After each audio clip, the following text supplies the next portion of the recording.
Hi there, this is Tets of Tets Toys and Shenanigans, and I'm just here to do a little review on the Nendoroid Sonic the Hedgehog. I've taken him out of the box, pre-prepared him, and remember, he's your Harunezumi action figure, the one and only. Nendoroid is made by the same people who bring us Figma, so that would be Good Smile Company. And they usually do super deformed slash chibi characters of their sort of popular figures. So you can get Nendoroid, Black Rock Shooters and Queen's Blade and Sabers and things like that.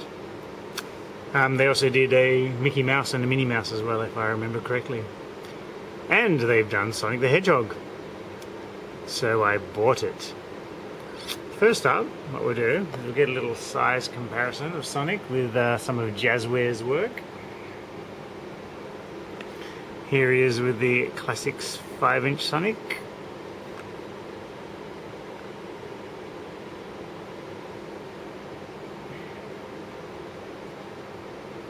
.75-inch Sonic, so you can get him to stand or at least lean, and 2.75-inch classic Sonic.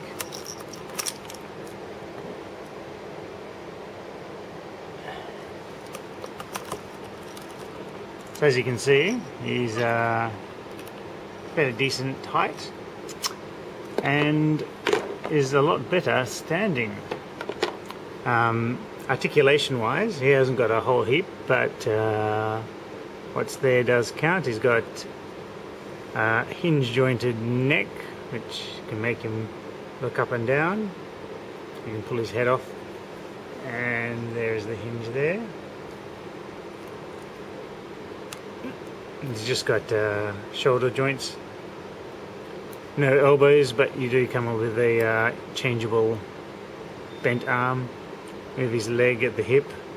And what I find most impressive is he's actually got ball jointed ankles.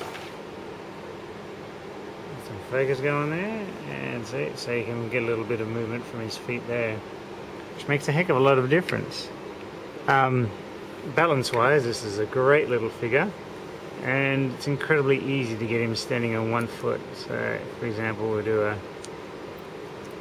whoops.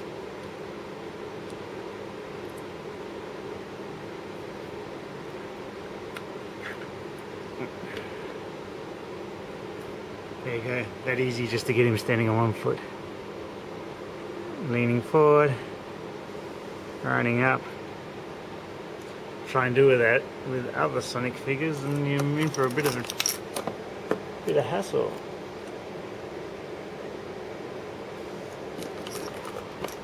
Thank you, ankle joints.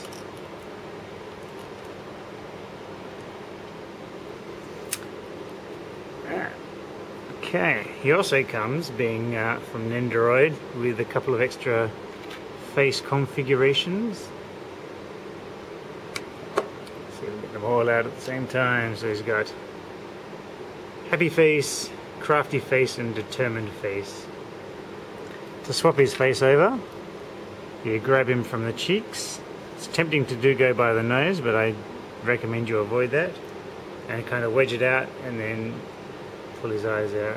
You've got a little faceless monster, and see his eyes just look like that, and then just slide them in for a different face. He comes with a stand as well. Whoops. Just goes like that, and you have a small plug in his back, just above the tail there. It looks like this from behind, and if we compare that with the 5-inch classic Sonic, it's pretty good. Nice colouring as well. And so you can have him levitating if you like, doing a rather poor silver impersonation. He also comes with a selection of hands and various other accessories. Accessory wise, this is the one that made me buy it. Comes with a checkpoint, and these pop down as well. I love that, it's friggin' brilliant. He also comes with a thumbs up, 2 fists left and right, and a pointy finger. And he also has a Chaos Emerald, which comes with his own stand, and a golden ring for him to collect, which also has a stand.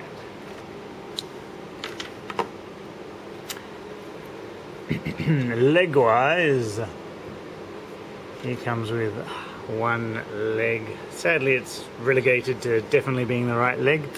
However, if you get clever with your angles, you can actually make it look kind of like a left leg, as long as you don't look too closely. Just pull it off, and you can see ball joint on the end, and socket for receiving said ball joint. And just pop that in there, and he's now got a running leg. Ah, look at how easy that was. Awesome. Or if you wanted a little action pose, something like that. It's great, this figure. He comes with 1 arm, extra arm with a bent elbow. Just has, this is where the shoulder joint goes in.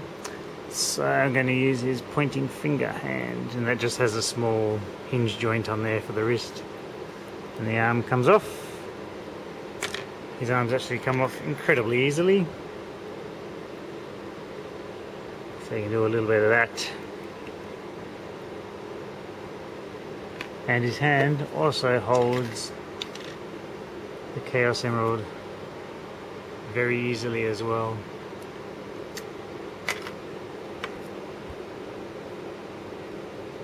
What else? His thumbs up finger. See if we can, be aware that whenever they pull the hands off, the joints for the wrist, get out of the way, here, always seems to come off and stay in his arm.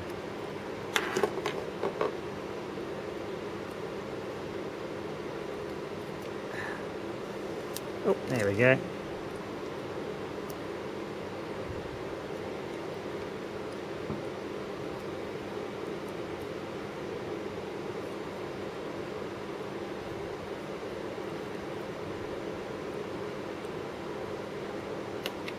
Doing the old Sonic the Hedgehog nose flick.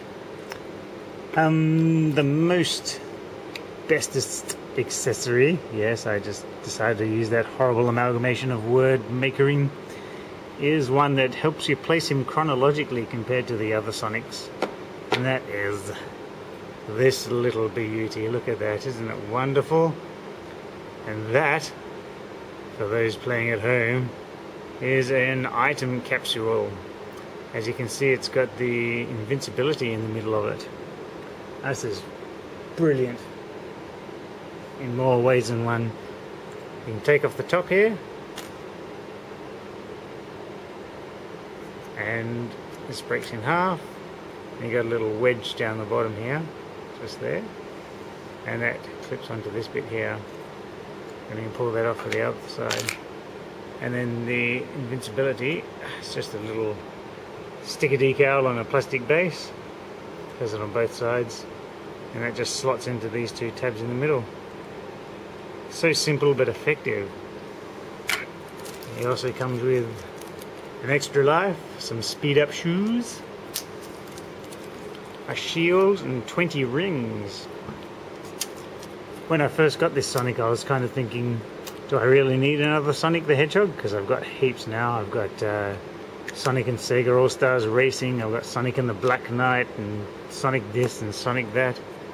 When I saw this, I kind of thought, oh, hang on a minute, maybe this is a different type of Sonic. And I've come to the conclusion that he is. He's not quite classic Sonic, and he's not quite modern Sonic. He's a little bit of both. For me, this has become Sonic Adventure 1 Sonic. Because you'll notice he's not as sleek and lanky as modern Sonic, and yet he's got the green irises that classic Sonic lacks. And the green irises first made their appearance in Sonic Adventure, and in the first Sonic Adventure he was still a little bit chubby, compared to the Sonic that kind of developed in Sonic Adventure 2, which is very close to your modern Sonic with a longer legs and smaller body. So for me, I'm quite happy to have this guy live in my collection of Sonics as Sonic Adventure Sonic, and that's aided by this style of capsule where it went from the TV screen style to this one for Sonic Adventure. Absolutely brilliant. So he's like the missing link for my Sonic collection. Yay, hey big bro.